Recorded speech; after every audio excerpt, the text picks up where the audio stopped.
Hola, a continuación les voy a presentar el video resumen número 2 correspondiente al trabajo teórico práctico.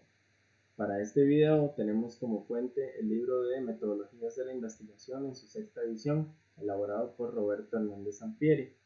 En este video vamos a analizar los capítulos del 6 al 11 de este libro. Capítulo 6. Formulación de hipótesis.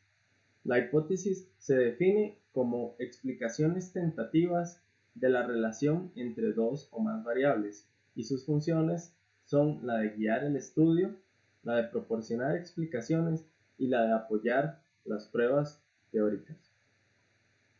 Y se deben elaborar de forma de proposiciones y pueden estar más o menos generales o precisas, pero deben abarcar dos o más variables y están sujetas a verificación en la realidad. Estas variables son propiedades que pueden ser medibles u observables y deben cumplir, como se mencionó anteriormente, con al menos dos de las siguientes características. 1. Debe ser real, es decir, las hipótesis deben someterse a una prueba en una situación real, no puede ser un universo inventado o ficticio. 2. Las variables deben estar claras y concisas, pueden ser comprensibles y deben ser comprensibles y lo más concretas posibles. Punto 3. La relación entre estas variables debe ser verosímil y debe ser lógica. No puedo proponer hipótesis como por ejemplo a mayor uso de redes sociales, mayor reproducción de animales. Punto 4. Deben ser medibles y observables en la realidad, de manera que tengan un referente real. Y punto 5. Deben ser probadas por alguna técnica disponible de análisis estadístico. Existen tres tipos de hipótesis. La hipótesis de investigación, por ejemplo, la que dice el agua de mar es salada. Luego existe la hipótesis nula, que sirve para negar lo que afirma la hipótesis de investigación, es decir, el agua de mar no es salada. Y existen las hipótesis alternativas, que constituyen una proposición alterna a las hipótesis de investigación y nulas, por ejemplo, el agua de mar es dulce. Capítulo 7. Concepción o elección del diseño de investigación. El diseño consiste en elaborar un plan con una serie de procedimientos para la recolección de los datos. Este diseño se puede dividir en dos: experimentales, en las cuales vamos a estudiar o realizar ciertos cambios en los elementos y vamos a ver las consecuencias y los efectos de estos cambios. Vamos a tener un grupo de control a los cuales no se les va a aplicar el cambio, y vamos a tener los experimentos, que son la porción de la muestra a los cuales sí se les aplicó el cambio. Luego vamos a tener las variables independientes, que van a ser las causas, y vamos a tener las variables dependientes, que van a ser los efectos o los resultados de estos cambios o experimentos. En estos casos tenemos los preexperimentos, que tienen un control mínimo. Tenemos los experimentos puros, que van a ser en un ambiente controlado y donde los resultados van a ser de total confianza. Y tenemos también los laboratorios de campo, que se van a elaborar en un ambiente realista, pero que no se va a ejercer un control tan estricto del ambiente. Por otro lado, tenemos los diseños no experimentales, que se realizan en un ambiente natural, donde se observa y se toman los datos en un momento específico del tiempo, como lo son los transversales, o se toman en varios puntos del tiempo, como lo son los longitudinales. Capítulo 8. Selección de la muestra. La muestra es una porción o un fragmento de toda la población. Para seleccionar la muestra se debe definir la unidad de muestreo.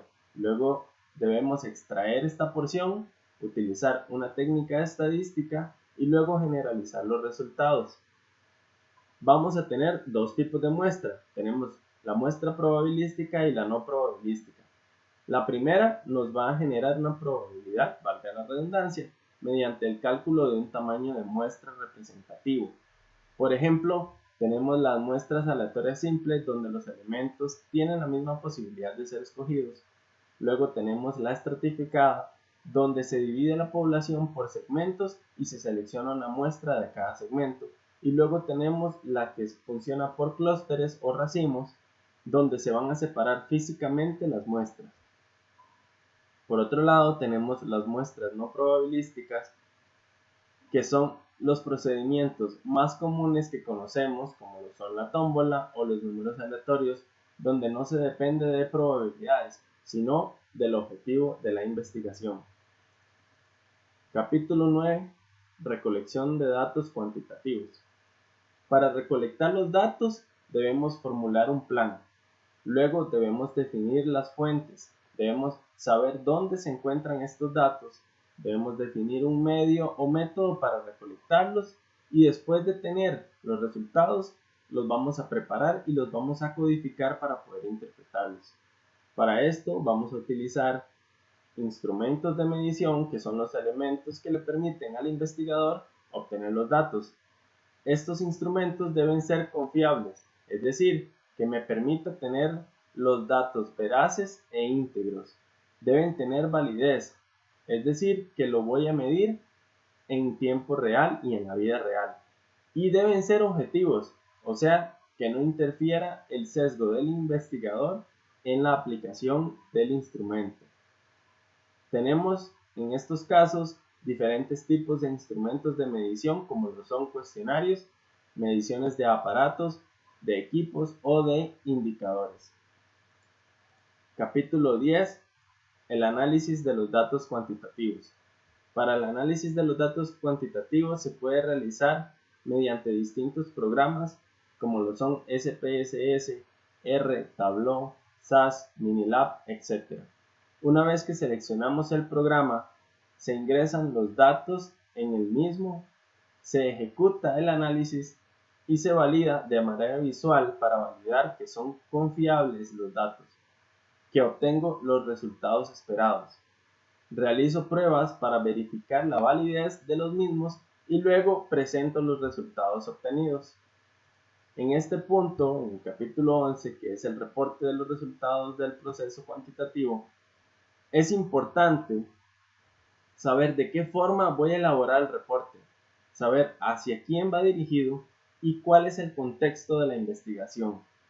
Lo más común es tener la siguiente estructura en el informe, donde tenemos una portada que se indica todo lo referente al análisis. Tenemos el índice que va a ubicar al lector en las diferentes secciones. Tenemos un resumen que va a ser el enlace para entender de qué trata la investigación. Tenemos luego los términos claves que nos van a ubicar sobre los temas más importantes a tratar en el trabajo. Luego tenemos el cuerpo de la investigación, donde viene el marco teórico, la metodología, el análisis de los resultados y de la problemática y demás. Siguiente tenemos las referencias que me van a permitir indicar de dónde obtuve los resultados y por último los apéndices, que son elementos adicionales que incluyen la investigación. Espero que los conceptos de estos capítulos hayan quedado claros. Muchas gracias.